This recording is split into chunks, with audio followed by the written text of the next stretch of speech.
religions qui font surface, qui existent dans le monde. Mais je vous dis que, est-ce que vous avez, je sais pas, est-ce que vous mesurez l'ampleur, est-ce que vous mesurez le bonheur d'être musulman? Est-ce que vous mesurez ça? Alors, c'est pour ça que aujourd'hui, je tiens à dire à quelqu'un ici, qui m'écoute, qui se prosterne à 5 moments de son, qui consacre 5 moments de son temps à se prosterner devant son Créateur, à aller vers lui, en lui parlant, en lui expliquant, en le remerciant de tout ce qu'il a fait pour lui. Quand tu dors, tu te réveilles, que tu es toujours dans cette dynamique, tu es toujours parmi les élus, tu es toujours parmi ceux que Allah a nommés musulmans. Frère, c'est une grâce, c'est un bonheur. Les frères, je dis que c'est une grâce d'être musulman. C'est un bonheur incommensurable d'être musulman. Voilà pourquoi Allah il a précisé dans le Coran. Il dit La yastawi ashabun nari wa ashabul jannah.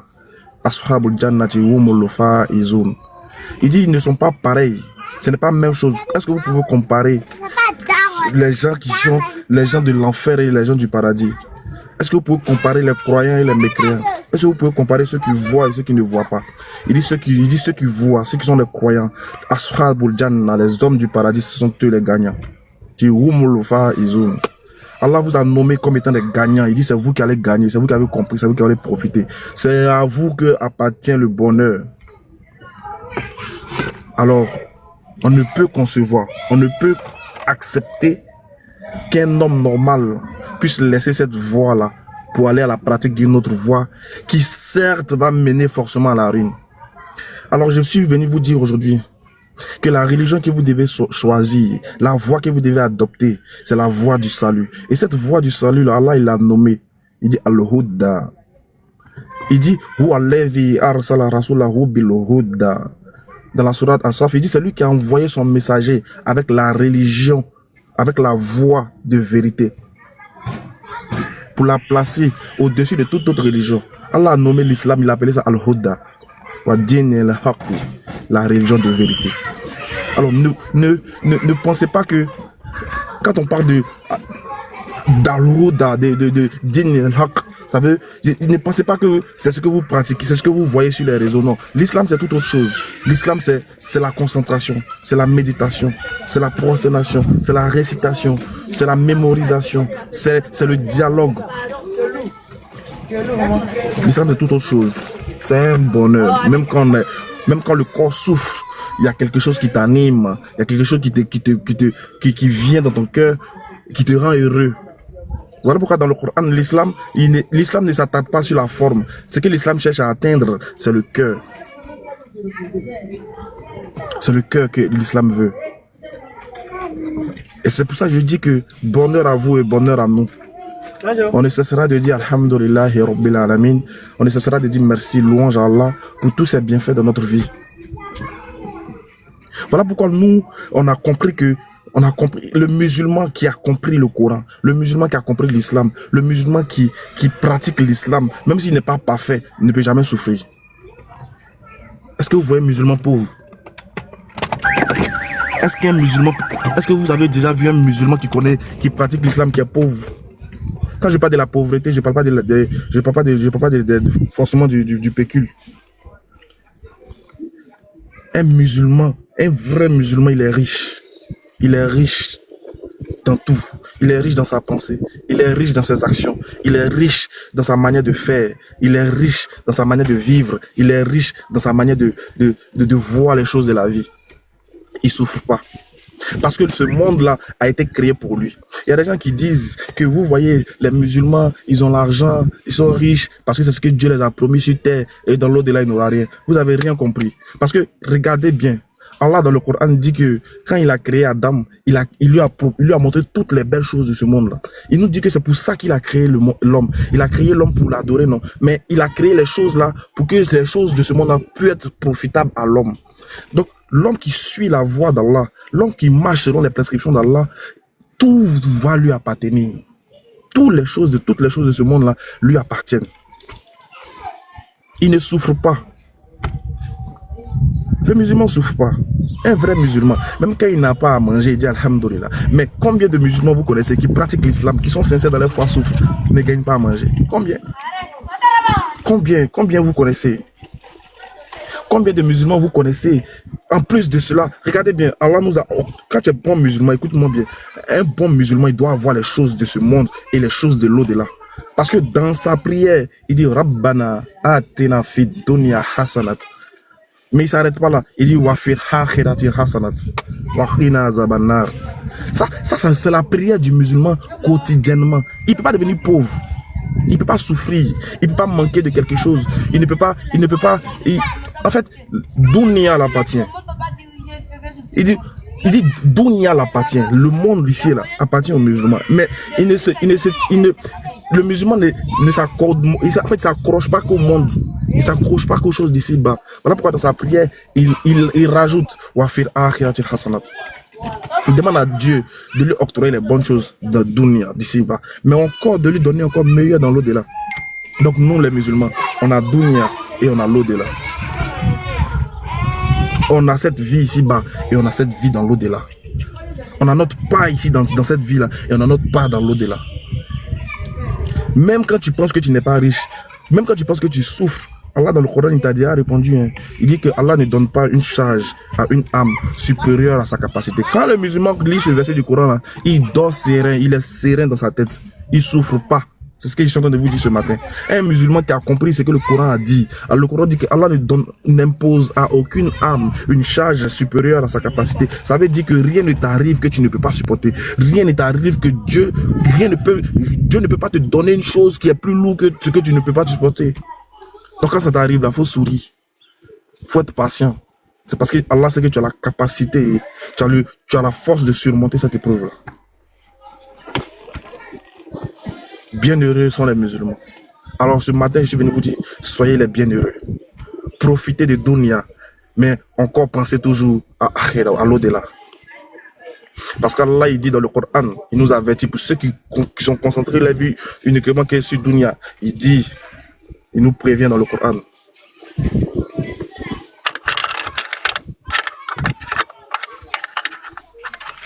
Une minute.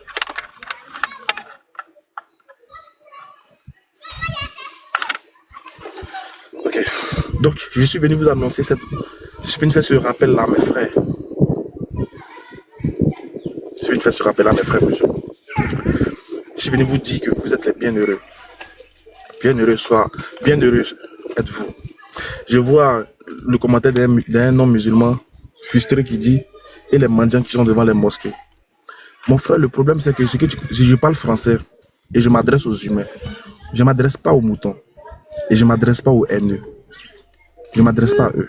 Je parle aux humains, je parle aux gens. Ma cible, quand je lance mes lives, c'est pour des gens qui réfléchissent. Ce n'est pas pour des gens qui souffrent de me voir. Ce n'est pas des gens qui souffrent de me voir. Ce n'est pas pour eux que je lance mes lives. Quand je lance mon live, c'est pour ceux qui sont contents de me voir. Des gens qui me voient et puis ils sont contents. Ils sourient. Ils savent que ils se mêlent. Leur frère va leur dire quelque chose qui va apporter encore un plus à leur foi. Donc, vous n'êtes pas ma cible. Vous n'êtes pas ma cible. Donc je tiens à dire à mes frères musulmans, quel que soit ce que vous avez, soyez patients, le moment viendra. Quelles que soient les difficultés que vous avez, sachez qu'une chose, si vous êtes accroché au Coran, si vous êtes accroché à la sunna du prophète Mohammed, vous n'aurez pas de souffrance sur cette terre et encore dans l'au-delà.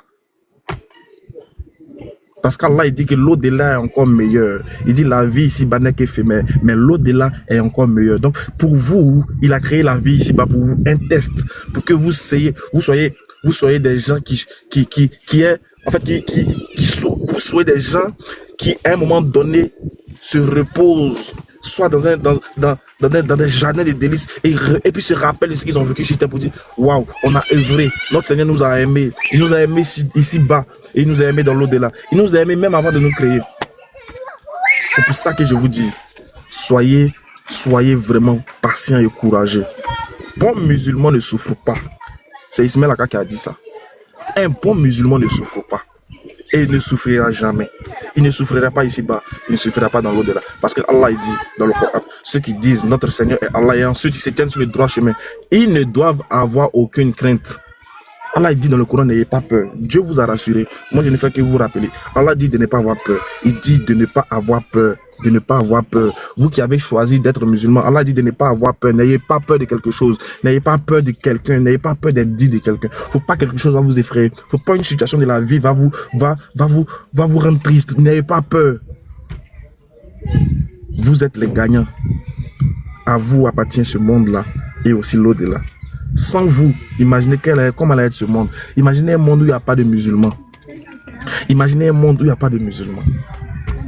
Si Dieu maintient encore ce monde-là, c'est à cause des musulmans, frère. C'est parce qu'il y a des gens qui l'adorent. Il y a des gens qui ont décidé, hein, malgré leur mauvaise manière de se comporter, malgré les difficultés, il y a des gens qui ont décidé, malgré tout, de le prier, de l'adorer 5 fois par jour. C'est parce que c'est à cause de nous-mêmes que le monde là-même va bien. C'est parce qu'il y a des musulmans sur la terre même qu'on a encore dedans. C'est parce qu'il y a nous les musulmans, c'est nous. C'est nous qui faisons ce monde-là. C'est nous qui adorons Dieu. C'est nous. Quand on dit qui adore Dieu sur la terre, c'est que c'est nous. C'est nous les musulmans. On adore Dieu. Bientôt, vous allez le constater encore. On va imposer au monde le ramadan. Quand le ramadan arrive là, pas par la force, on impose au monde par notre manière de vivre qu'il y a des croyants qui sont en train d'observer un moment de jeûne. Ça s'impose à vous. Parce qu'on est des croyants, on est les véritables croyants sur terre, c'est nous les musulmans. Musulmans, soyez fiers. Les gens vous jalousent. Soyez fiers. Pour rien au monde, vous devez laisser l'islam. Voilà ta mot, ton musulman. Et ne mourrez qu'en parfaite soumission. Ne mourrez que quand vous... En fait, demandez à Dieu de vous tuer, de prendre votre âme quand il sera satisfait de vous, quand il saura que vous...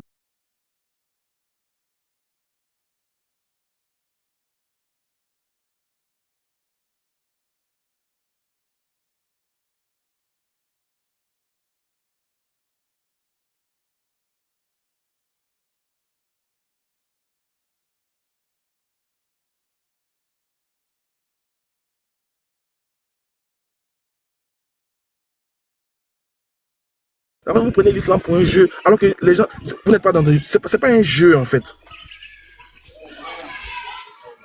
C'est pas un jeu. Donc ne vous amusez pas. Ne laissez pour rien au monde l'islam. Ne laissez pour rien au monde l'islam. Les gens sont jaloux de votre religion. Les gens vous détestent parce que en réalité, vous êtes leur miroir. Quand ils vous regardent, ils voient le mal qui est en eux. Ils vous détestent parce que vous dites que... En fait, les gens ne vous aiment pas, ils vous combattent parce que vous dites que l'alcool n'est pas autorisé. Vous refusez de consommer l'alcool pour vous livrer à des perversités, à des choses immondes.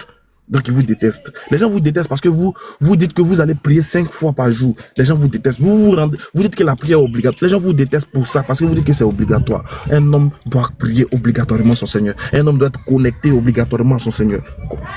Les gens vous détestent pour ça. Les gens vous détestent parce que vous dites que le Dieu que nous on adore, qui a créé les cieux de la terre, il mérite respect, il mérite considération, il mérite honorabilité, il mérite honneur, il mérite adoration, il mérite gloire. En aucun cas il peut passer dans le ventre d'une femme et naître et être circoncis.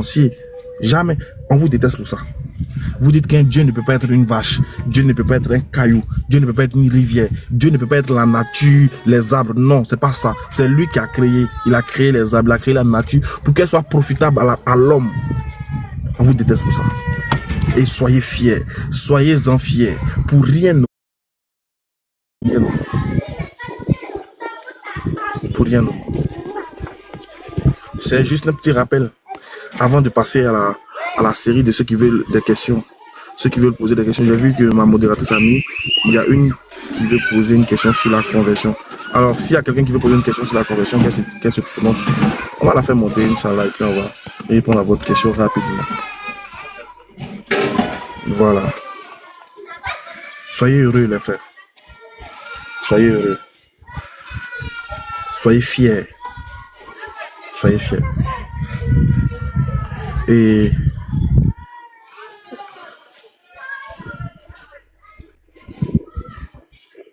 j'espère que ça va. Les paroles que j'ai dites ne sont pas tombées dans l'oreille de sourd. Profitez-en au maximum. Profitez du peu du temps que J'arrive. Profitez du peu de temps qui vous reste pour bien accomplir l'islam. Moi, j'ai besoin de réponses à ma question. BBC, c'est quoi ta question? Profitez du peu de temps qui vous reste pour mieux vous accommoder aux prescriptions d'Allah. Profitez. Parce que les temps sont courts. Très bientôt, on va mourir nous tous. Très bientôt, on va quitter cette terre. Très bientôt. C'est dans peu de temps. On pense que c'est long, mais c'est dans peu de temps. Concentrez-vous sur votre religion. Concentrez-vous sur la pratique de votre religion. Concentrez-vous, les gars. Le Ramadan arrive. Inch'Allah. Car que cela nous trouve en de bonne santé. Et que cela nous trouve dans de bonne santé. Et que... Ça va. Pardon, ici en live, pardon. Voilà. Donc, que cela vous trouve dans de bonne santé, que cela nous trouve tous dans de bonne santé, et aussi qu'il fasse qu'on puisse profiter de ce Ramadan-là pleinement et sainement. Alors, n'oubliez pas, on va partager, chacun doit avoir son petit Coran arabe traduit en français, petit Coran, il peut lire, il peut passer du temps pour comprendre beaucoup de choses. Alors, merci. Alors, ceci étant dit, je me soumets à vos différentes, à votre exercice des différentes questions que vous voulez poser. Je suis là pour vous. Bonjour. Bonne année 2026. Bonjour. Merci. Bonne année 2026. Bonne année à vous aussi. D'accord. Ismaël, bonsoir. Ah, Il y a quelqu'un qui parle. d'accord. Ah, ben déjà, j'espère que tu vas bien. Hein. J'espère que tout le monde va bien par la grâce de Jésus-Christ. Hein.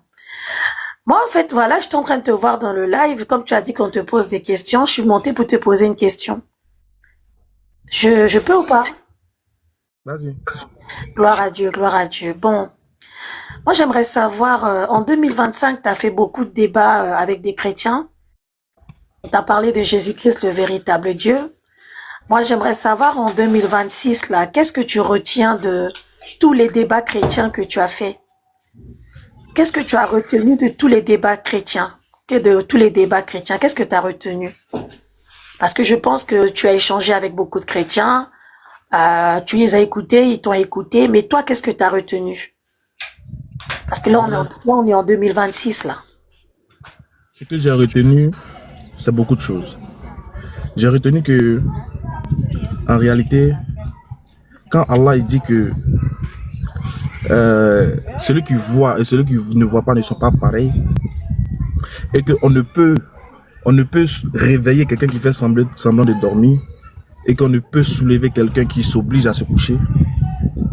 Alors, ceci étant ma conclusion que j'ai faite de ces nombreux débats, de ces nombreux échanges, c'est qu'un égaré reste un égaré. Seul Allah peut guider. Parce qu'Allah dit dans le Coran,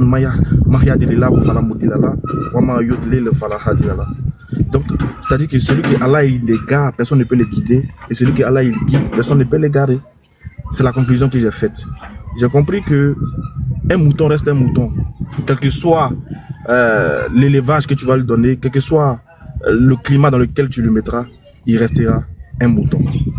J'ai compris aussi que, en réalité, ce n'est pas les cœurs, ce n'est pas les yeux qui s'aveuglent, comme Allah il a dit dans le Coran, c'est les cœurs qui s'aveuglent. J'ai compris, à titre de conclusion, que le mal il est profond.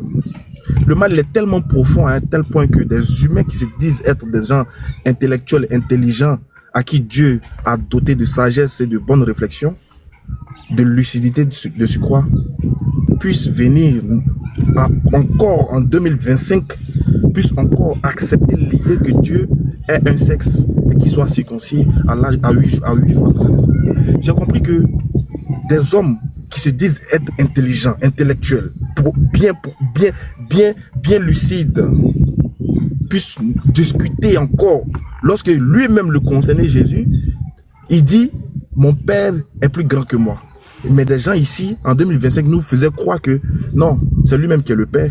Quand il dit le Père est plus grand que lui, c'est-à-dire qu'il parle de son âme qui est plus grand que son corps. Après, j'ai compris que quand la Bible disait dans Jean 3,16, car Dieu a tant aimé le monde qu'il a donné son Fils unique afin que quiconque croit en lui ne périsse point, mais ait la vie éternelle. J'ai cru que beaucoup récitent ce verset, mais en réalité, à titre de conclusion, il demeure égaré. Car un égaré est un égaré. Parce que comme on peut dire que le Dieu qui a tant aimé le monde, il a donné son Fils. On nous dit que le Fils, c'est Jésus, mais le Dieu qui a aimé le monde encore, c'est Jésus. Mais quand on leur demande, est-ce que Dieu a un Fils dans la Bible, ils disent oui. Mais quand tu leur demandes, est-ce que Jésus a un Fils, ils disent non. Mais le Dieu qui a aimé le monde là, et qui a donné son Fils là, c'est qui? On nous dit c'est Jésus. Bon, son Fils qu'il a donné là, comment il s'appelle? C'est Jésus. J'ai compris en 2025 que selon Jean 3,16, Jésus a un Fils dans la Bible qui s'appelle Jésus, que les chrétiens veulent qu'on aille adorer. J'ai compris qu'en réalité, après tout ce débat là, parce que le but de ce débat, de cet échange, c'est d'éclairer la lanterne des gens. Et bon nombre de personnes nous suivent, ont constaté qu'en réalité, c'était peine perdue. Parce qu'un troupeau sans un berger coupe directement à sa pète et à sa rue. Quand Dieu dit dans le Coran qu'il a scellé le cœur, en réalité, c'était une confirmation que Dieu avait vraiment scellé le cœur. Si Pharaon savait ce qu'il attendait quand Moïse lui parlait, je crois qu'il n'allait pas aussi endurcir son cœur. Alors, à titre de conclusion, après mes débats, j'ai compris que ça ne servait vraiment à rien de continuer à vouloir réveiller quelqu'un qui fait semblant de dormir. Mais ces débats l'ont permis à beaucoup de comprendre, de connaître la vérité. Et beaucoup se sont convertis à l'islam. Et beaucoup ont décidé d'adorer le véritable Dieu. Et beaucoup ont compris, ont décidé de pratiquer la bonne voie. Alors voilà la conclusion que j'ai faite de mes débats de 2025. Et en 2026, je prie Dieu d'avoir pitié de ces âmes-là qui continuent toujours d'adorer un Dieu qui est allé aux toilettes. Et je prie Dieu de pardonner ces gens-là qui pensent que lui, il est venu, il a fait 9 mois dans le ventre d'une femme. Et que Dieu ait pitié d'eux et de leurs âmes et qu'il les guide selon son bon vouloir. Voilà un peu ce que j'ai retenu de tous mes débats. En tout cas, merci pour ta sincérité. Hein. C'est pour ta sincérité. Il n'y a pas de problème. Hein. Bon. Donc finalement, comme tu as compris que les chrétiens sont des égarés, donc tu comptes ne plus faire de l'interreligieux, puisque finalement tu as déjà toute ta réponse alors. Non, l'interreligieux, c'est pas pour les chrétiens. L'interreligieux, c'est pas pour les chrétiens. L'interreligieux, c'est pour tout. On dit l'interreligieux, c'est pour tous ceux qui appartiennent à une voie, qui ont choisi une voie, qui ont choisi une religion, qui ont choisi une pensée, qui ont choisi une doctrine. C'est pour eux l'interreligieux. L'interreligieux, c'est pas que les chrétiens. Les chrétiens, on vous laisse derrière, on évolue, on veut voir d'autres horizons. Parce qu'avec vous, on n'avance pas. Vu que nous, on veut évoluer, donc actuellement là, vous n'êtes plus notre. Il n'y a plus de, comme on le dit, il n'y a plus de jus dans vous. Il n'y a plus de crédit. Il n'y a plus d'importance à discuter avec vous. Ce n'est qu'une perte de temps. Mais on peut échanger avec d'autres personnes. Actuellement, il y a des kémites, il y a des apostats, il y a des, comment on appelle ça, des athées, il y a les politologues, il y a des savants qui sont nés maintenant. Il y a, tu vois, il y a des coranistes, tout ça là. Donc, il y a beaucoup. Voilà, il y a beaucoup de choses. Donc, nous, on veut évoluer. Vu que vous êtes encore, jusqu'à présent, vous ne savez pas qui est le Père. Donc, on voulait chercher qui est le Père. Après, vous pouvez nous rejoindre quand vous allez évoluer spirituellement. Donc, on va pas perdre notre temps. On a fait des débats, mais on veut évoluer, quoi. Donc, voilà pourquoi. Donc, en 2026, je veux plus te voir débattre avec les chrétiens. On est d'accord, c'est fini ça. Hein? Voilà, c'est fini avec les chrétiens. C'est ce que tu dis devant 378 personnes. Hein? C'est fini, hein. Excuse-moi. Je sais que je vous tourmente. Je sais que vous rêvez. Vraiment, c'est un souhait. C'est pas ça ma question. Tu peux me laisser parler. Oui, parce que je t'ai laissé parler. Voilà. Donc, j'ai dit, je sais que vous voulez, je vois la peur dans ta phrase. Quand tu dis, je veux plus te voir, d'abord, tu n'es pas ma mère. Tu n'es personne pour dire, je veux plus te voir. Quand tu dis, je veux plus, tu parles sous quelle autorité? Tu parles en tant que qui? Tu n'es même pas ma femme. Tu vois, ça aurait été ma femme, je l'ai dit, bébé, j'ai compris. Mais t'es pas ma femme. Et en plus, tu peux pas être ma femme. T'es pas ma mère non plus, t'es pas ma grande sœur. Donc, ça sert à rien de dire, de me donner un ordre. Ça fait un. Maintenant, je vois dans ton ordre qu'il y a la peur. Je vois dans tes propos que vraiment vous souhaiterez ne plus me voir parler de vous. De plus me voir parler de faire débat avec les chrétiens parce que ça vous gêne. Je sais que ça vous gêne. Je sais que ça vous dérange.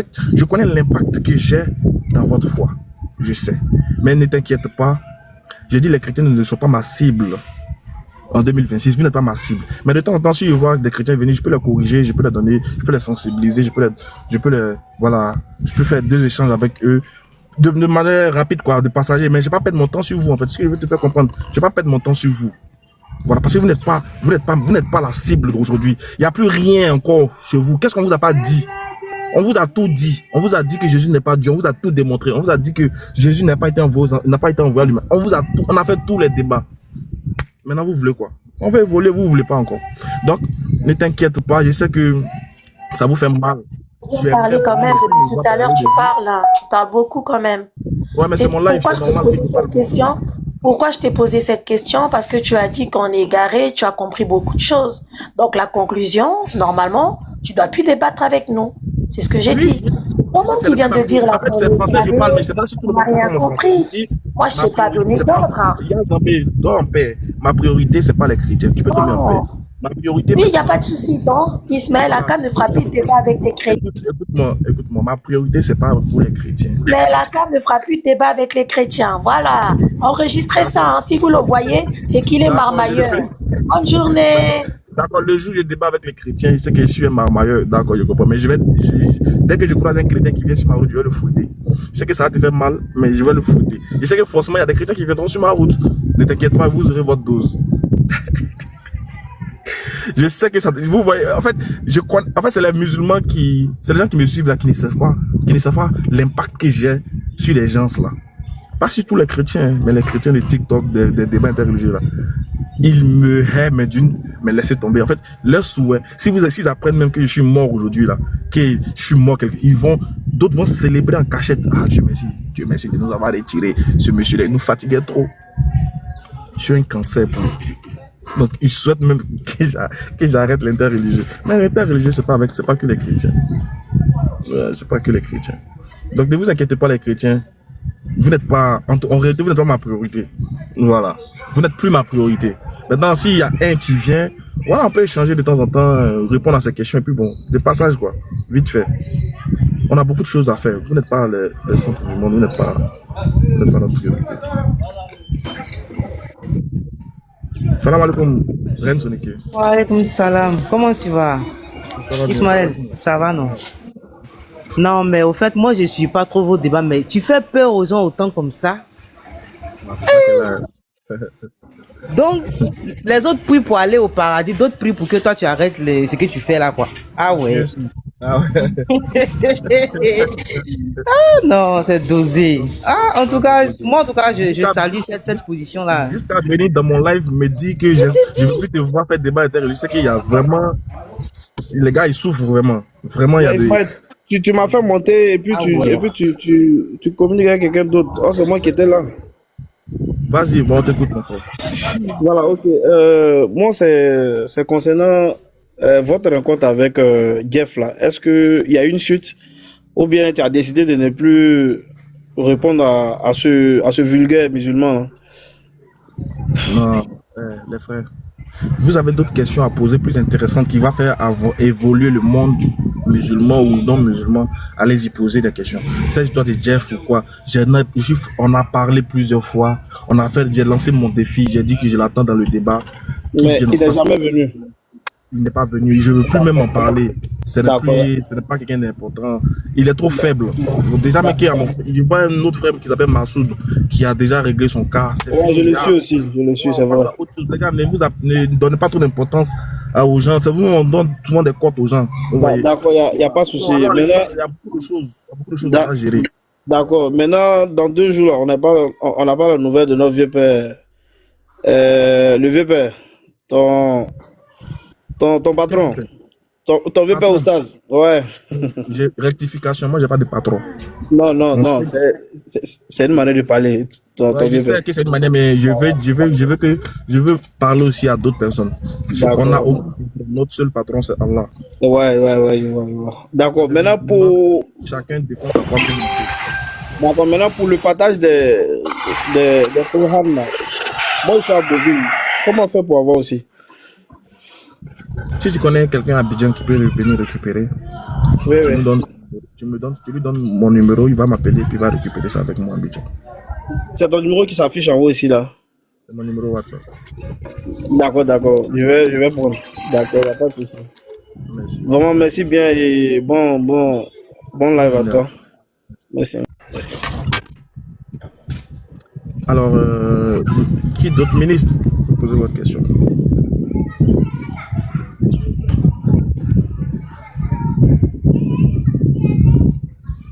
Monsieur Israël, tu m'as vu. Salam Aka. Walaikum salam. Comment tu vas?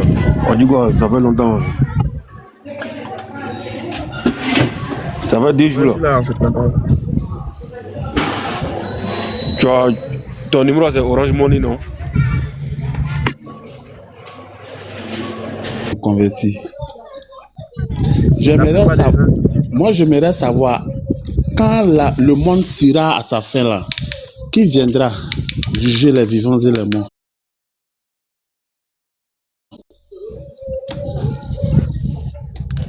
C'est ce que j'aimerais savoir. C'est Mohamed ou bien c'est Jésus qui viendra à la fin du monde? la plupart des gens qui disent que je veux me convertir, mais j'ai une question à poser là. Oui, À poser, là. oui. Non, J'ai une je question. vais répondre seulement. Je sais. Tu auras ta réponse, t'inquiète. Je vais répondre à ta question. Mais je tiens à préciser que de mon expérience des débatteurs, chaque fois que quelqu'un dit qu'il veut se convertir, mais il a une question à poser, c'est qu'en réalité, il ne veut pas se convertir. En fait, il veut poser sa question, mais il passe par la conversion parce qu'il sait que s'il dit qu'il veut se convertir, on va accorder plus d'importance à quelqu'un qui veut se convertir. Donc, il passe par ça pour pouvoir poser sa question qu'il pense qu'on ne pourra pas répondre. Bien. Ni Jésus, ni Mohammed ne jugera à la fin du monde. Le jugement, c'est Allah seul qui juge. Allah va juger Jésus, il va juger Mohammed, il va juger tous les humains, tous les prophètes, etc. etc. Et ça même, c'est dans le Coran. Mais Aka, c'est dans le Coran aussi, où Jésus viendra juger là. C'est dans le Coran. C'est quel verset? Oh, ok, d'accord. Je descends, je vais chercher, puis je remonte dans 2 minutes. 2 minutes seulement, je viens. Accorde-moi 2 minutes. Je savais, je vous ai pas dit. Je vous ai dit. En réalité, ceux qui disent je veux me convertir, j'ai une question, c'est des polémiques. Et voilà, lui va nous montrer dans le Coran où Jésus va juger les gens. Bon. Kala, franchement, on connaît ça. Moi, je connais. Il y a de l'expérience, donc je connaissais que c'est des gens, ils ne veulent pas se convertir, c'est pour juste venir. Ils veulent poser sa question, c'est tout. Voilà. Et quand il va répondre à sa question, il va polémiquer jusqu'à après. Il va dire je voulais me convertir, mais tu ne m'as pas convaincu, donc il laisse. Et quand c'est comme ça, les gens vont dire ah voilà quelqu'un qui veut se convertir, mais on n'a pas pu le convaincre à devenir musulman. On connaît ça là. On connaît le mouvement là. Je ne sais pas pourquoi vous fatiguez. Eh, mon soeur, allez-y, fais ça. Allez-y, fais ça. Moi, j'ai de l'expérience. Je vous connais. Je connais tout ça là. Arrêtez de nous fatiguer. Changer de disque. Mon frère Manhaj, il est parti? Oh. Qui l'a fait descendre? Oui, Ismaël Aka, bonsoir. Bonsoir, monsieur. Comment vous allez? D'accord. Moi, j'avais une question à l'endroit de vous. Là. Allez-y. Vous avez l'habitude de dire que la Bible a été falsifiée. Oh, mais c'est pas vrai. Allez-y. Moi, ma question, c'est la plupart du temps, quand vous débattez avec les chrétiens, vous utilisez les versets de la Bible pour apporter votre part d'argumentation. Mais pourtant, vous dites que la Bible a été falsifiée. En dehors de ça, vous avez aussi l'habitude de dire que... Attends. Laissez-moi finir, s'il vous plaît. Laissez-moi finir. Non, je vous ai posé une première question, on va régler ça d'abord. Oui. Vous dites que non, moi j'ai dit la Bible est falsifiée, mais quand on débat avec les chrétiens, on utilise les versets de la Bible comme argument. C'est pas ça? Oui. Toi, tu voulais qu'on utilise quel genre de versets? Versets de quoi comme ça? C'est pour ça que j'en venais justement à la deuxième question. Parce que vous avez l'habitude de dire que l'évangile a été donné, dans le Coran, il a dit que l'évangile a été donné à Issa. Si je ne me trompe pas. Cet évangile-là, vous l'avez? Excuse-moi. Frère, tu dis que nous on dit la Bible est falsifiée. Et dans nos débats, quand les chrétiens donnent des arguments, des versets bibliques, nous on donne des versets bibliques. Maintenant, moi je te demande, tu voulais qu'on donne quel verset biblique? Quand un chrétien nous donne un verset biblique là, tu voulais qu'on lui donne quel verset? Mais je dis justement que vous avez dit que dans le Coran, Dieu a donné l'évangile à... Non, vous avez la Torah. Vous dites que vous avez la Torah. Et vous avez aussi l'évangile. Tu réfléchis bien. Quand toi, tu viens avec la Bible devant moi, puis tu dis que tu es chrétien là-haut. Oui. Tu veux que j'utilise quel verset pour qu'on puisse argumenter toi et moi? Verset de quel livre? Le livre authentique que vous avez. Donc, toi, quand toi tu viens avec la Bible là, tu supposes que c'est pas authentique. Non, mais c'est vous qui le dites. Donc, toi, moi, je vois que ça devient un faux débat lorsque vous prenez en fait, c'est la ce qui est déjà vous falsifié. écoutez, vous n'aimez pas réfléchir. C'est ça votre problème. Toi, tu viens avec la Bible en laquelle toi tu crois, non? N'est-ce pas? Oui. Parce que moi, je crois que ce n'est pas Pourquoi tu falsifié. n'es pas, attends, doucement, pourquoi tu n'es pas venu avec ce que moi je crois qui est authentique? Pourquoi tu n'es pas venu avec ça aussi? Mais ça veut dire que là, entre vous et moi, c'est vous qui ne réfléchissez pas beaucoup. Parce que là, déjà, vous dites que la Bible est falsifiée. Mais moi qui crois que ma Bible n'est pas falsifiée, je viens avec les arguments de ma Bible. Mais vous devez apporter la véritable Bible ou la Torah et l'évangile de Jésus que vous avez. En vérité, c'est ta réponse qui n'est pas intelligente. Toi, tu viens trouver quelqu'un dans son panel. Il ne croit pas en ton livre. Toi, tu viens avec ton livre. Tu dis que ton livre là, c'est authentique. Lui, il dit que ton livre n'est pas authentique. Maintenant, toi, tu dis que toi, tu demandes par ton verset que ton livre est authentique. Lui aussi, il prend ce en quoi toi, tu crois là, pour montrer que c'est pas vrai. Tu trouves que la démarche est fausse. C'est toi le problème. Elle est très fausse. Écoute-moi, mon frère, écoute-moi. Si nous, on dit que la Bible est falsifiée là, on démontre pourquoi c'est falsifié. Et donc, vous avez l'original alors? Vous avez la vraie version? Non, calme-toi d'abord. Nul besoin de démontrer que c'est falsifié. Si tu peux me laisser parler, est-ce que tu peux me laisser parler? Est-ce que tu peux me laisser parler ou bien tu veux me faire polémiquer? Non, allez-y. Voilà. La preuve que la Bible est falsifiée, la falsification de la Bible, on n'a pas besoin d'un livre authentique. C'est dans elle-même on constate qu'elle est falsifiée. Dans son contenu, on voit qu'il y a la falsification dans son contenu. Est-ce qu'on a besoin d'un original? Non. C'est à vous maintenant, on demande. Pourquoi il y a des retraits dans la Bible? Je peux te donner des versets où tu n'as pas, dans ta version de Bible, tu n'as pas trouvé ça. Je peux te donner des versets où, par exemple, toi, dans Marc 15, verset 16, tu crois que Jésus a dit aux gens, allez par tout le monde et faites de toute la terre mes disciples, les baptisés au nom du Père et du Fils. Tu crois que Jésus a dit ça? Moi, je peux te montrer des Bibles où ça n'existe pas. Maintenant, il te posé la question. Maintenant, vu qu'il y a des Bibles où ça n'existe pas, la question qu'on te pose, c'est à toi de nous aider à comprendre pourquoi dans d'autres versions on ne trouve pas et puis dans ta version on trouve. Déjà, voilà la preuve qu'il y a la falsification. Toi, tu dis, apportez-nous l'original. C'est un faux débat, tu fais. C'est à toi de nous démontrer pourquoi dans ta version, il y a un verset, dans une autre version, il n'y a pas le verset là-bas. Pourquoi dans ta version, il y a Marc chapitre 15, verset 8 jusqu'à 15, mais par contre dans d'autres versions, Marc chapitre 15 s'arrête au verset 8. Par exemple, c'est à toi de nous montrer ça. C'est à toi de démontrer ça. Et toi, tu nous demandes l'original. Déjà, même la preuve est chez toi qu'il y a le problème. Là, le problème est déjà visible. Toi, tu nous dis, faut me donner l'original. Maintenant, si toi, tu voulais l'original, là, fallait pas me citer un verset de chez toi. Fallait d'abord me dire d'envoyer l'original d'abord avant qu'il y ait débat. Donc, quand toi, tu viens déjà, et puis tu argumentes en donnant un verset, moi, je te demande parce que tu crois que ce que tu crois est faux. C'est fini. Quel est le problème dedans? Maintenant, ça, c'est une fuite en avant de me dire, envoyer l'évangile de Issa, là. Si tu dis qu'il n'y a pas évangile de Issa, ne viens pas débattre. Reste dans ta Bible là-bas, crois en ce que tu crois, et puis ne viens pas débattre avec nous. C'est simple. Si tu viens ici, nous on comprend, on te frie par ta propre graisse. On prend ce en quoi tu crois pour montrer que tu es dans le faux. Quand vous dites que le Coran est faux, là, vous avez envoyé l'original. Quand vous dites que, quand je vois tes frères pasteurs là disent que Othman ils ont brûlé le Coran de Othman, vous nous avez envoyé ça. Vous nous avez déjà envoyé l'original du Coran. Donc arrêtez de faire des fuites en avant. Soit tu viens en débat, soit tu restes dans ton coin, on ne débat pas. C'est simple que ça. C'est bon, Gouverneur de retour.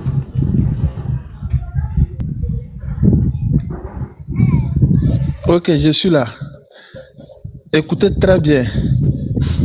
Regardez attentivement cette vidéo. S'il y a une chose sur laquelle les musulmans et chrétiens ne sont pas d'accord, c'est la divinité de Jésus-Christ. Les musulmans disent Attends, faut écouter seulement. Je te donne 2 minutes seulement. Dieu, tandis que les chrétiens affirment que Jésus est Dieu.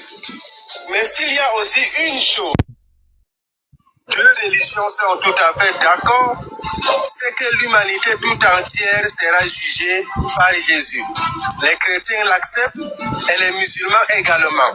Parce que le prophète Muhammad, qu'Allah le salue, l'a dit dans le hadith Sahih al-Bukhari 3448 que Jésus viendra juger l'humanité comme un juste juge. Voilà. Tu as attendu? Tu as attendu? Ou bien C'est le verset du Coran Comment? qu'elle a là. C'est ta preuve que tu devais nous montrer qu'elle a. Oui, oui, c'est le preuve qu'elle a. C'est la preuve, c'est la preuve plutôt, la preuve. Ah, c'est la preuve qu'elle a. C'est ta preuve là que tu voulais nous montrer qu'elle a. Oui, c'est la preuve là qu'elle a là. À 10, c'est chez vous là-bas, hein. C'est ce qu'ils ont dit. Tu connais ce verset quand même? Parce que moi, je ne connais pas beaucoup dedans. Moi, je te demande. Tu sais, je vais te donner un conseil. Hmm. Tu es de quelle origine? Tu es de quelle origine? Tu es ivoirien? Moi, je suis ivoirien, oui, oui. J'ai trois petites questions sur. Normalement, un bon ivoirien. Excuse-moi de parler en ivoirien. En tant qu'ivoirien. Un bon ivoirien n'est pas un tchepo. Un bon ivoirien, là, il n'est pas un tchepo. Faut pas venir verser notre visage à terre comme ça. Tu prends une vidéo. D'abord, tu montes dans un live. Tu dis. Toi, tu connais le verset du Coran où on dit que Jésus va juger les gens. Il va juger le monde. À la fin du monde, c'est Jésus qui a jugé. On te dit dans le verset, tu dis, tu t'en vas, tu viens, tu vas prendre le verset pour nous donner. Tu montes, tu fais jouer une vidéo que nous-mêmes on a déjà vu. Hein. Tu fais jouer une vidéo et tu nous dis que c'est ça ta preuve. Maintenant, j'ai envie de te demander si tu n'es pas un mouton. Ce qu'il a dit dans la vidéo là, est-ce que tu as vérifié? Non, j'aimerais savoir. Avant de dire que j'aimerais savoir, est-ce que quand tu as regardé la vidéo là, est-ce que toi-même tu as pris, est-ce que tu as su faire la différence entre la vidéo que tu viens de jouer là et puis ce que tu viens de dire là, c'est la même chose? Toi tu dis qu'il y a un verset du Coran où on dit que Jésus va juger les gens et puis la vidéo que tu as jouée là, est-ce que c'est la même chose?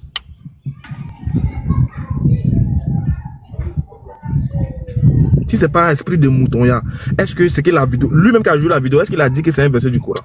D'abord.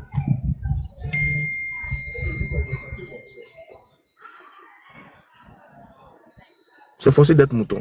Ou bien tu veux venir, il a failli dire une dinguerie. Si tu veux devenir RHD, il faut dire.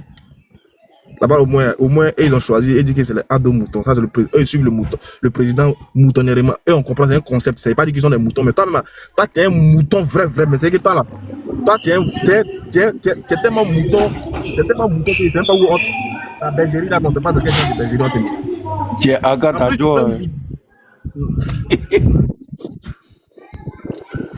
Non, c'est mes gars. Quoi des mauvais comme ça même? Non, c'est juste désolé, hein, les gars, pardonnez. Ah, toi aussi, c'est mes gars, c'est juste une manière de dire. En fait, ils sont pas trop. Bon, lui-même, il dit verset du Coran. Il s'en prend une vidéo où on parle de. Où le gars cite un hadith. Au moins, il faut chercher à savoir, mais c'est quoi un hadith? Et puis, c'est quoi verset du Coran? Ça, là, même, tu sais même pas. Donc, ce qui veut dire que moi, ma réponse qui a été donnée là, ça va pas. C'est comme si j'ai jeté des graines, j'ai jeté des maïs sur un carreau. Ça ne peut pas pousser. Ça ne peut pas germer. Ce qui veut dire quelque chose qui est dit là. Ça ne peut pas rentrer dans tes oreilles. Tu ne connais même pas ce qu'on appelle hadith, tu ne sais même pas ce qu'on appelle verset du Coran. Et puis le hadith ne dit même pas ce que tu dis. Parce que dans le même hadith là, Jésus lui-même sera jugé. Dans le même hadith là, Jésus va mourir. Bon, comment quelqu'un qui a jugé les gens, lui-même il meurt après. Ah, comment? Des vidéos des ignorants, on a vu, on dit, oh, ça, c'est même pas, on n'a même pas digne de. En fait, répondre à ça, mais c'est se rabaisser. Sûrement, il a déjà vu la vidéo là, il a déjà vu ça. Il dit, mais lui, là, il lui répond même là. C'est me gaspiller même. C'est perdre mon temps. Divinité de Jésus, et lui, ça prend ça dans Hadith maintenant. Il ne réussit pas à montrer que Jésus est Dieu dans la Bible. C'est dans Hadith, il veut montrer que Jésus est Dieu parce que le prophète a dit que Jésus va venir juger l'humanité. Et puis ça arrête là. Comme si le prophète s'est arrêté là. Quand le prophète parle de l'humanité, le prophète parle de qui? Et puis que serait la suite? Après, Jésus lui-même va mourir, il sera enterré par des musulmans. Ça là, ils ne disent pas ça. Jésus va briser la croix. Jésus lui-même va mourir, il va comparer devant le tribunal de Dieu. Et ils disent pas ça. Comme si, ils coupent le verset, ils coupent le hadith là, et puis ils sont là, ils se concentrent, ils se musclent sur le hadith là. C'est forcé d'être mouton. Ah. Même si on dit que mouton est cher. Arrêtez ça.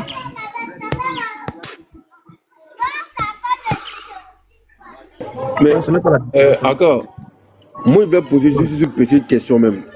Parce que c'est pas trop clair. Moi je veux savoir. Le vrai péché là, d'Adam et Ève là, c'est quoi? C'est quoi? C'est parti de quoi? C'était quoi le problème? Parce que Dieu, on ne peut pas nous dire qu'à cause des pommes, Dieu va plus les choses quand on est là aujourd'hui. Pour moi, c'est pas possible quoi. Est-ce qu'il n'y a pas une autre version là-bas qui est cachée qu'on ne sait pas? Parce que si c'est manger là, c'est comment? Ou bien, peu importe, c'est manger. Est-ce qu'à cause de cette nourriture, Dieu va plus les choses qu'à ce point? Alors qu'il est miséricorde. Avant de répondre à ta question, il y a des gens qui sont là. Je vais répondre à ta question. T'inquiète, il y a d'autres questions. On va mettre ta question au stand. Parce que, tiens, à côté de ça, pour manger, Dieu lui-même dit, mais les miséricordes, jusqu'à. Et puis après de manger, maintenant, on est ici. C'est comment? Monsieur Bako, de la manière que vous avez dit, enfin vous êtes monté là, j'espère que c'est pour aller dans la bonne ligne du live que nous sommes lancés. Ne venez pas nous ramener en arrière, s'il vous plaît. Alors, on vous écoute, monsieur Bako. Ok, bonsoir. Salam alaikum. Ouais. Ah, je suis content. Il y a tellement de choses. Ma tête déborde, Ismaël. Mais il y a te rappeler un peu. C'est moi qui t'ai croisé à la 2 là, au lavage où tu portes le nom de mon fils. Je ne sais pas si tu te rappelles. Oui, je me rappelle. On dit quoi, mon frère, ça va? Ok. Ça va, alhamdulillah. Voilà, parce que quand tu causes avec ton modèle là, l'émotion. Lui est là, lui mais il a assez à côté de moi ici. On va se laisser où? On est dedans, c'est pas aujourd'hui. Ah. Moi et Olivier, on est dedans. C'est mon papa, il a fait quoi? On est toujours dans le débat là ici. Attends, il a fait descendre pression là d'abord. Faut causer avec quelqu'un d'autre d'abord. Il a fait descendre pression. Il y a l'émotion. Il n'y a pas de souci, mon frère. Merci beaucoup. Monsieur Okito. C'est quoi ces noms-là? Ah, monsieur Okito. Oui, bonjour, mon frère, comment ça va? Bonjour, ça va bien chez vous? Ça va bien. Donc, je suis monté juste parce que je me suis intéressé, vraiment, je me suis intéressé quand même à la question de notre frère qui est tombé là. Est-ce que tu me permets de lui répondre? Laquelle des questions? Il a posé une question concernant le fruit qu'a mangé Adam et Ève, pourquoi c'est un péché? Tu veux lui répondre en tant que chrétien ou? Je vais lui répondre en tant que chrétien, oui. Allez-y, donc on écoute votre réponse. Oui, donc merci beaucoup, c'est une très belle question. Au fait, c'est une très très belle question. Même dans le christianisme, il y a beaucoup de gens qui pensent que on parle d'un fruit, un fruit parce qu'ils ont mangé un fruit. C'est ça qui fait le péché. Non, c'est pas ça le péché. Le péché, c'est pas d'avoir mangé. Mais le péché est le fait d'avoir offensé la loi de Dieu. Dieu a dit, c'est pas le fruit qui est important, mais c'est cette loi-là qui a été prononcée par Dieu. Il dit que tu ne mangeras pas. Donc le chef, Ekitoko, ben, attends, reformuler ma phrase. Là, tu as bien répondu, comme c'est toi qui as pris le devant. C'est même pas forcément celui-là même qui a le problème. Moi, je veux savoir, c'est quoi le vrai problème d'abord? Pourquoi on est descendu? Où péché est parti? Et pour compléter encore, Dieu qui est miséricorde, qui pardonne tout. Quand tu fais un truc, il te pardonne. Il a prévenu. À ce qu'ils sachent, ils ont juste fait ce qu'ils n'aimaient pas une seule fois. C'est-à-dire que l'erreur est humaine. Donc, ils ont fait l'erreur une seule fois. C'est ça qui a suivi tout ça. Alors qu'il est miséricorde. Moi, je n'arrive pas à comprendre en fait. Est-ce qu'il y a autre chose qu'on nous a pas encore dit? Donc, je veux que tu m'expliques ça, le côté miséricorde. Et puis, il n'a pas pardonné. Et le vrai problème là, de ce qui a provoqué tout ça là, il faut m'expliquer maintenant. Parce que c'est la pomme qu'on a mis devant. On dit qu'ils ont désobéi parce qu'il a dit qu'il ne faut pas vous manger, ils ont mangé, on est venu ici. Donc, explique-moi maintenant tous les détails. Maintenant, si tu peux faire des efforts d'écouter, ça serait une bonne chose. Je veux me muter puis je t'écoute. Ici, on ne parle pas de miséricorde. Ici, on est entré, nous sommes à la création. Nous sommes au début de la création. Nous sommes en face de Dieu et d'une personne. On ne parle pas de miséricorde. Il n'y a pas de miséricorde là-bas. Miséricorde, tu vas venir les chercher après. Là-bas, c'est Dieu avec la personne qui l'a créé, le premier qui est dans le jardin. Il lui dit, tu ne mangeras pas le fruit de cet arbre. Donc, ce n'est pas ce n'est pas, c'est Dieu qui dit, c'est lui qui a créé, il a créé la personne, c'est lui qui a créé tout ce qui existe. Lui, il dit, tu ne mangeras pas. C'est une loi qui est placée là. La loi là, si tu y touches, si tu offenses, tu pèches contre Dieu. C'est-à-dire que tu refuses de te soumettre à Dieu. C'est ça l'offense. Et cette offense, que le fait que Adam, qui avait la raison, à qui on avait donné cette loi, à qui on avait dit ça, en offensant, ce n'est pas Adam qui commence, mais c'est sa femme. Mais sa femme n'était pas là. C'est Adam qui communique à sa femme l'offense. Maintenant, le fait que sa femme le fait et que Adam également va également accepter cette offense en acceptant ce que sa femme va lui dire, Ève, eh bien, ils ont offensé la loi. Et c'est cette loi-là qu'on dit que c'est le péché, c'est la désobéissance. C'est cette désobéissance qui devient le péché. Ce n'est pas le fruit, ce n'est pas l'arbre, mais c'est le fait de ne pas accepter, de ne pas exécuter, de ne pas respecter la loi de Dieu. La loi de Dieu dit que tu ne toucheras pas, tu ne mangeras pas. Donc lui, au fait, le fait d'avoir mangé, il a offensé la loi. Il a été un désobéissant. Le péché là, c'est ce qu'on appelle le péché là, c'est le nom, c'est la désobéissance à la loi. Est-ce que j'ai répondu? Il n'y a pas de miséricorde là-bas. Là-bas, il n'y avait pas de miséricorde. Là, c'est Dieu qui parle et l'homme doit obéir. Oui. Donc, si je vais dans ce principe, le fait que Dieu a dit il ne faut pas faire ci, et puis il a fait, donc il a désobéi à Dieu. C'est ça, c'est la désobéissance. C'est la seule raison, mais c'est autre chose. Ou bien il y a autre chose. C'est la seule raison. Il n'y a pas autre chose. La loi là, c'est la loi de la... C'est la désobéissance. On est dans le jardin, on n'est pas dans ce monde d'aujourd'hui de toi et moi. Mais ici, déjà même, dans le monde même est pire même que dans le jardin. Et puis dans le jardin où il a fait une seule erreur, il a fait ça. Donc, nous on est foutus. C'est que nous on est foutus. Parce que nous-mêmes on ne peut pas compter. Alors que nous-mêmes dans le monde, qui est plus pire même que dans le jardin là-bas où lui il était innocent, il a fait une seule bêtise. Et nous-mêmes ici là, combien de trucs de Dieu qu'on n'a pas respecté? C'est que nous là, le paradis là, c'est comment? Ok, c'est pour cela que... Oui. C'est pour cela que il est très important de connaître tout homme qui vit sur la terre sont dans Adam. Tout homme qui sont sur la terre sont dans Adam. Tout homme. Et ça veut dire quoi? Ça veut dire ceci que, en dehors de Adam, Dieu n'a pas créé une autre personne. Il faut aller à l'essentiel. Les frères, vous tapotez pas le live. Mais non, je suis en train de répondre à un frère. C'est un bon truc que les gens puissent connaître. Oui, alors, en dehors de Adam, au final, c'est que, attends, doucement. Quand il demande, il dit maintenant que là-bas dans le jardin, c'est juste une désobéissance par rapport à un fruit. C'est pas juste une désobéissance, il ne faut pas dire juste. Quand tu dis juste, tu es en train de minimiser. C'est une désobéissance, Voilà, voilà. Maintenant, j'ai dit que cette même désobéissance-là est ici. Sur la terre ici, il y en a pire, on désobéit chaque jour et on est nombreux. Là-bas, c'était Adam lui seul qui a désobéi, mais ici, sur la terre là, on est nombreux à désobéir. Pardon, faut te muter.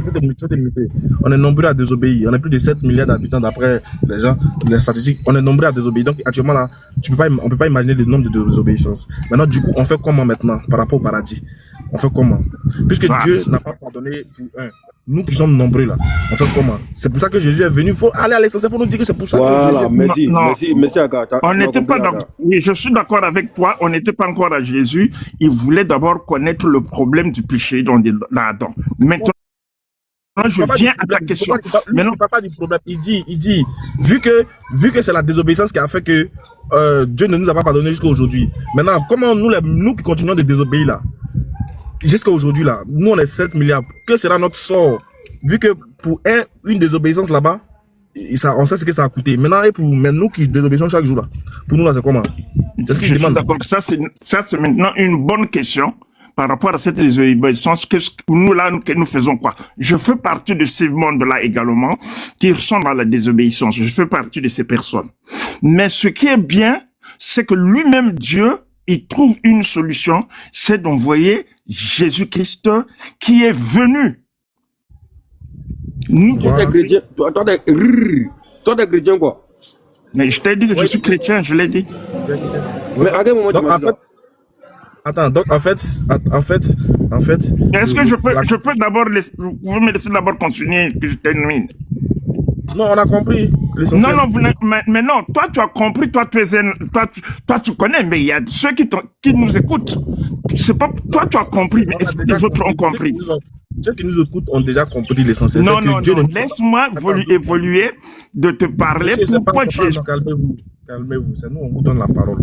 Quand on dit stop, vous stoppez, puis c'est à nous que vous parlez. Si ça nous convient, on dit ça nous convient. C'est pas à vous de vouloir nous imposer votre rythme et puis votre ligne éditoriale. Non, si on a donné le live, moi j'ai arrêté le live dans 15 minutes. Donc on va pas perdre le temps, on a compris.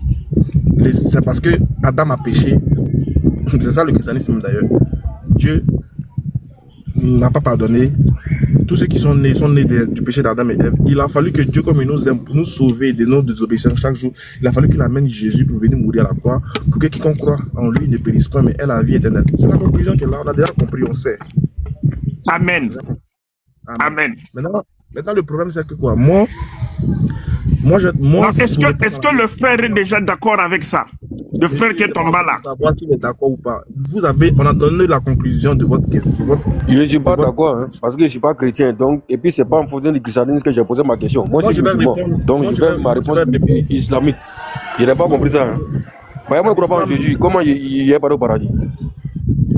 Donc, déjà, on a déjà compris le procédé. C'est qu'il vous a posé un nombre de questions, vous avez répondu. On a compris. Moi, je vais répondre aux mêmes questions, mais en tant que musulman. Dans la version musulmane, il y a eu désobéissance, certes. Mais il n'y a pas eu péché imputé aux descendants d'Adam. C'est-à-dire quoi? Quand Adam il a péché, là, Allah lui a donné les paroles pour se repentir, pour montrer à l'homme que l'homme est de nature pécheresse et que chaque fois que l'homme pêche, il doit se repentir. Donc pour nous là, quand Adam a péché, Dieu l'a pardonné. Et nous on ne porte pas le péché d'Adam et Ève. En islam là, on ne porte jamais le péché de quelqu'un. Allah dit que aucune âme ne porte le fardeau d'autrui. En islam, on n'est pas pécheur, on n'est pas né du péché d'Adam et Ève. Non, nous on n'a pas péché. Nous on n'était pas là-bas. Pourquoi nous on portait le péché de quelque chose où on n'a pas participé? C'est que Dieu, il nous impute une chose à laquelle on n'a même pas vu, on n'est pas responsable de ça, on n'a pas participé, on n'a rien fait. Non. L'acteur principal qui a péché, Dieu dans le Coran dit qu'il a pardonné ça. Mais pourquoi il nous relate l'action, c'est que il montre à l'homme qu'il est de nature pécheresse. Donc, comme il est de nature pécheresse, si son père Adam a péché et que la création de l'homme, Dieu lui a donné le savoir distinguer entre le bien et le mal, forcément, une fois qu'il a le libre arbitre, tantôt il va pencher vers le bien, tantôt il va pencher vers le mal. C'est la nature de l'homme. C'est pas la nature d'Adam. Non, c'est la nature de l'homme. C'est comme ça que Dieu a créé l'homme. Il a créé l'homme en lui montrant le bien et le mal. Et tous ceux qui vont sortir d'Adam auront cette même nature-là, de connaître le bien et le mal. Maintenant, d'autres vont pencher pour le mal, d'autres vont pencher pour le bien. Mais Dieu dit, chaque fois que vous penchez pour le mal, repentez-vous. Et c'est dans cette repentance-là qu'il nous pardonne et qu'il va nous donner le paradis. Il n'a pas besoin d'envoyer son fils pour venir mourir pour nos péchés, pour que son fils il a fini de mourir. Voilà, les woubis sont devenus beaucoup. Son fils a fini de mourir, les voleurs se sont multipliés. Son fils a fini de mourir, les braqueurs sont là. Son fils a fini de mourir. On continue de se tuer dans ce monde-là. Donc, la mort du fils n'a rien changé. Et d'ailleurs, on ne met pas pour pardonner le péché de quelqu'un. Donc, chez nous en islam, Dieu voulait démontrer par là que Adam avait le savoir. Parce qu'avant de créer Adam, il y avait déjà les anges qui étaient là, qui adoraient Dieu. Et Allah dit qu'il va créer un vicaire, il va créer un homme qui a la capacité de choisir entre faire le bien et faire le mal. Les anges disent à Allah, mais comment tu vas créer quelqu'un qui va te désobéir? Allah dit, je sais ce que vous ne savez pas. Donc tout ça là, tout ce récit il est coranique. Voilà. Donc chez nous en islam, Adam a péché, Dieu lui a donné les paroles de repentance, ainsi de suite. C'est tout. Aucun homme ne porte le péché d'Adam et Ève. Aucun homme n'est né avec le péché d'Adam et Ève chez nous. Pour être sauvé maintenant, là, vu qu'on désobéit chaque jour à Dieu, pour être sauvé, c'est toujours ce qu'il a enseigné à Adam, la repentance. Quand tu gâtes, tu demandes pardon à Dieu et tu te réformes. C'est fini. Ça, c'est juste. Ça, c'est juste. Ça, c'est juste. Je peux répondre à ça, je peux aller dans le même sens que toi, je peux répondre? Allez-y. Ok. Est-ce que tu sais, enfin, je termine le plus de leçon pour laisser la place aux autres. Ok. Est-ce que tu dis que tu as utilisé un mot, j'ai aimé le mot, tu as parlé de l'imputation. Tu as parlé de l'imputation. Tu as parlé que en islam, il n'y a pas imputation. Je suis d'accord avec toi dans l'islam. Mais je voudrais te rappeler, dans Muslim, je crois 27-67, on dit ceci, que les chrétiens et les juifs vont remplacer les musulmans en enfer. Pourquoi cela? Ça, c'est ce que l'islam vous enseigne. Il y a l'imputation dedans. Ça veut dire que... Non, c'est faux, c'est faux. C'est pas une imputation. Mais attends, mais laisse-moi expliquer. Laisse-moi. Tu as parlé. Tu as dit quelque chose qui est faux. Est-ce que tu veux qu'on lise le verset, la dite? Non, je n'ai pas dit que le hadith est faux. Tu as dit quelque chose qui est faux sur le hadith. Non, attends. Bon, laisse-moi expliquer l'imputation. Je parle de l'imputation. Tu vas expliquer le hadith. Laisse-moi expliquer. Vas-y, explique, on t'écoute. Tu as parlé de l'imputation. Je te dis que nous avons été, le péché d'Adam est en nous. Toi, tu as refusé. Je suis d'accord avec toi parce que c'est l'idée islamique. Oui, mon frère, il ne faut pas nous faire perdre de temps. Allons à l'essentiel. Quand tu parles, allons à l'essentiel. Muslim, que tu as cité là, dit quoi? Muslim dit ceci. Attends, je le lis, c'est mieux. Parce que raconter les choses. Dans Muslim, on dit ceci que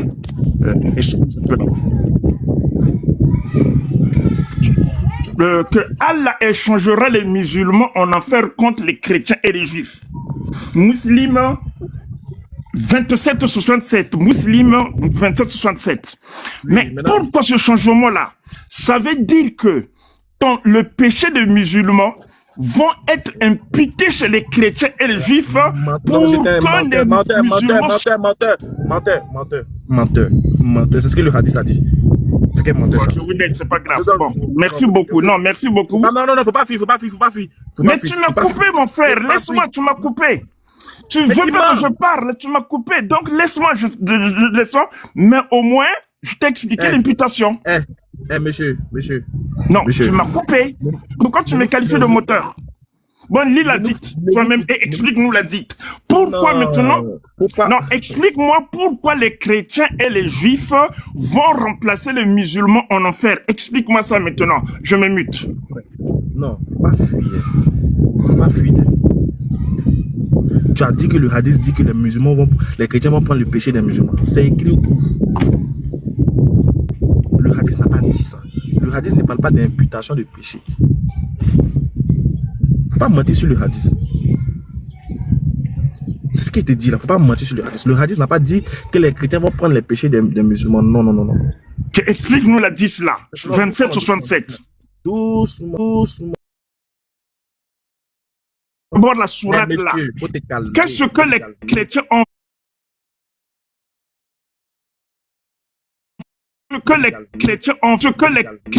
explique-moi. Ce n'est pas une imputation de péché, c'est-à-dire qu'il y a un remplacement. C'est-à-dire qu'il y a des gens qui devaient aller au paradis, pardon, les gens qui devaient aller en enfer, qui se sont repentis là. Leur place là, les places qui devaient être en enfer là, vu qu'ils se sont repentis là, les places ne seront plus en enfer. Ils seront remplacés par des gens qui pensaient être au paradis, qui doivent aller en enfer. Ce n'est pas une question d'imputation, parce que le Coran est clair. Le Coran dit, nulle âme ne portera le fardeau d'autrui. Je te lis le verset. Quand tu veux mentir, il est attrapé, tu veux mentir. Et puis quand tu veux mentir, tu veux courir. C'est-à-dire, il ne faut pas courir. Le Coran est là. Le Coran dit dans plusieurs versets, nul pécheur ne portera le péché d'autrui et personne ne portera le péché d'autrui. Vu que le Coran a déjà tranché que personne ne porte le péché d'autrui, c'est-à-dire que ici, ce n'est pas une imputation. Mais vu qu'il y a des gens qui devaient aller là-bas et qui sont repentis là, leurs places là sont échangées. C'est-à-dire comme si, par exemple, je te donne un exemple. Toi, normalement, je prends un exemple d'une équipe de foot. Il y a 11 joueurs qui doivent être titulaires sur le banc, sur le terrain, et puis peut-être il y a 11 autres qui doivent être remplaçants sur le banc. Tu comprends? Aka, s'il te plaît. Laisse-moi te donner un exemple. Qu'est-ce que les chrétiens ont fait et les Juifs pour qu'ils vous remplacent dans l'enfer. Ils ont parce fait qu'ils ont quoi? mécru. Ils ont mécru. Mais Kodjike, si tu laisses pas expliquer, tu vas comprendre comment. Laisse au moins pas répondre. Ou bien Chrétiens et musulmans, là, et chrétiens et... Je trouve ça correct que les chrétiens vous remplacent en enfer. Faut arrêter de tout ça correct. Vous aimez trop le désordre. Vous les chrétiens, vous êtes experts en désordre. S'il y a le désordre, vous arrivez à vous en sortir. Quand il y a le calme, ça ne vous arrange pas. Je dis, écoute bien. Ce qui vaut l'enfer des chrétiens, là, ce n'est pas le péché des musulmans. C'est le fait qu'ils ont mécru, juifs et chrétiens. C'est le fait qu'ils ont mécru qui les envoie en enfer. C'est pas le fait qu'ils ont porté le péché des musulmans. Non. C'est le fait que tu demandes qu'est-ce qui les envoie en enfer. Il te répond, il dit c'est le fait qu'ils ont mécru. C'est le fait qu'ils ont mécru qui les envoie en enfer. Ce n'est pas le fait que les musulmans ont péché, qu'eux ils portent. Non. Donc, moi, péché, c'est un chrétien qui apprend. Depuis quand? Faut réfléchir aussi. C'est pour te dire, faut pas mentir sur le hadith. Le hadith n'a pas dit ça. Dieu fait du bruit pour ne pas qu'on sache. J'ai dit que le Coran dit, personne ne porte le péché d'autrui. Ce qui vaut l'enfer aux chrétiens et aux juifs, c'est le fait qu'ils ont mécru en Dieu. Donc, quand un musulman se répand de son péché, s'il ne se répand pas, sa place en enfer. Quand il se répand là, sa place qui devait être en enfer là, quand il était dans le péché là, est remplacée par un chrétien qui a mécru. On le met là-bas. Où est le problème? Maintenant, je viens. Est-ce que tu peux lire la dite là? On est fatigué. Faut pas faire du bruit. On va aller pas à pas.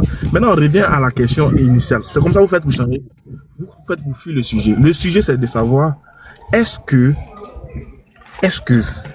il a fallu que Dieu attende, il a fallu que Dieu envoie son fils pour venir mourir, pour nous pardonner de nos péchés que nous commettons actuellement là.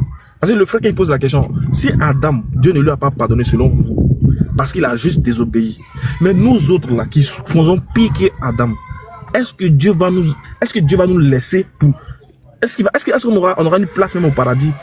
Toi, tu réponds que oui, on aura une place au paradis. Parce que là, il faut croire que Dieu envoie. Non, j'ai pas dit ça. J'ai pas dit qu'on aura une place au paradis. C'est pas ce que j'ai dit. Hein. Si, quand tu as dit ne mets pas les paroles que je n'ai pas dit dans ma bouche. Mais quand Dieu envoie son fils pour mourir, pour qu'on croit en lui, c'est pour avoir une place au paradis, non? Ah, là, tu viens ajouter un mot. Il faut croire à ce Jésus-là. Mais est-ce que toi, tu crois, est-ce que lui, il croit à ce Jésus-là voilà, pour qu'il aille au paradis? Il faut croire à ce Jésus. C'est ça le problème. C'est la même chose que je dis. C'est la même chose que... C'est pas que tu m'écoutes pas. C'est ce que je dis. Je dis quand Dieu envoie son fils là, il faut pour venir mourir là. Ah ok, d'accord. Mais il faut ajouter croire et être baptisé au nom de Jésus. Tout ça là, c'est croire et être baptisé au nom de Jésus. On a compris. C'est la même chose qu'on dit. Tu te répètes en fait. Maintenant, le problème, c'est de savoir. Le problème, la vraie question, c'est de savoir. La vraie question, c'est de savoir. Donc, quel est ce Dieu? Ce que mon frère a levé savoir, c'est quel est ce Dieu qui a maintenu ce péché là? Adam et Ève ont péché. Et lui, il a maintenu ce péché là jusqu'à il n'a pas laissé. Il a fallu qu'il envoie son fils pour que son fils vienne mourir. C'est ça le problème en fait. C'est ça le problème. Alors que dans la version musulmane, quand Adam il pêche, Dieu lui pardonne. Tu as posé une belle question, c'est une bonne belle question. Quelle est une belle question. Le verset dans le Coran, où Dieu pardonne Adam, il faut dans le même temps, c'est bon. Est-ce que nous on doit dire à Dieu ce qu'il doit faire? Est-ce que nous, toi et moi, nous avons la capacité de dire à Dieu ce que lui, il doit faire? Notre Dieu, on ne peut pas le dicter. Notre Dieu fait ce qu'il veut et quand il veut, comme il le veut. Nous, on ne dicte pas ce que nous voulons à Dieu. Dieu fait ce qu'il veut. Donc, si il y a un Dieu à qui on donne une direction, tu ne dois pas faire ceci, mais vraiment, ce n'est pas le Dieu des chrétiens. Le Dieu des chrétiens, on ne le dicte pas. Votre Dieu, il ne pardonne pas le péché des gens jusqu'à des générations et il impute ça aux des innocents. C'est ça?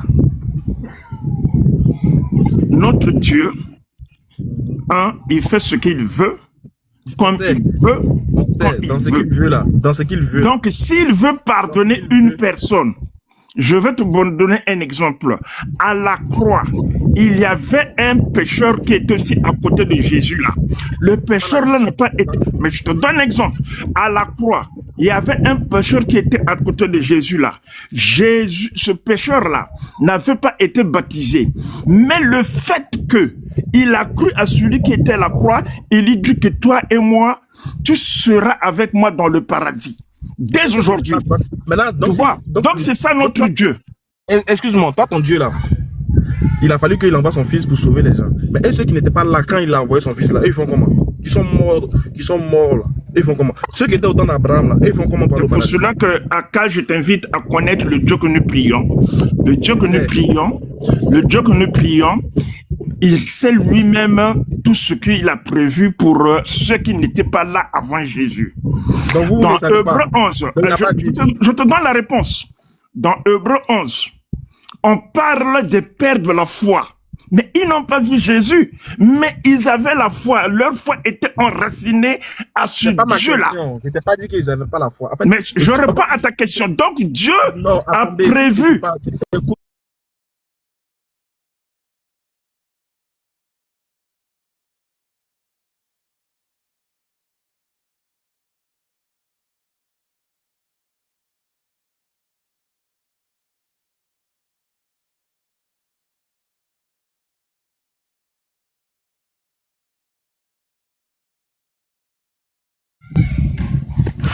Tu poses une question, tu t'en parlais d'autres choses là-bas, tu cries. On comprend rien à ce que tu dis. Au prochain, s'il vous plaît. Oui, mais d'accord. Si Dieu a pardonné Adam, il a dit quelque chose concernant son descendant, non, de comment ça doit se passer, non? Ici, il y a un verset, ou bien? Bien sûr. Attends, Sourate 7, verset 23. Sourate 7, 23.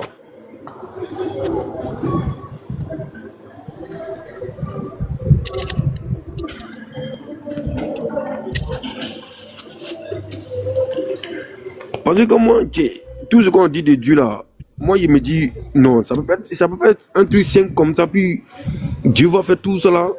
Pour moi, je sais pas. Il me dit peut-être c'est quelque chose qu'on ne donne pas tous les détails, mais ça doit être un vrai truc. Tu peux lire Sourate 7 à partir du verset 19 jusqu'à 23.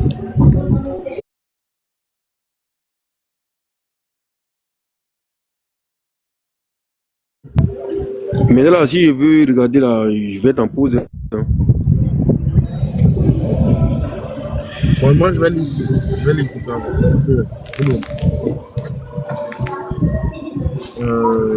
Sourate 7, 19 ensuite. Il est dit ceci. Allah dit, et toi Adam, habite toi et ton épouse le paradis. Mangez de ce que vous plaire et ne vous approchez pas de cet arbre, ou alors vous serez du nombre des injustes. Alors, pour leur montrer leur nudité qui leur était cachée, Satan les surcita. Satan quoi les sursuera. Votre Seigneur ne vous a défendu cet arbre que pour vous empêcher d'être des anges ou de devenir éternels.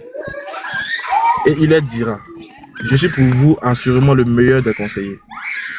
Donc, c'est-à-dire le diable est venu les tromper. Il dit ceci. Et il les fit croire par ruse.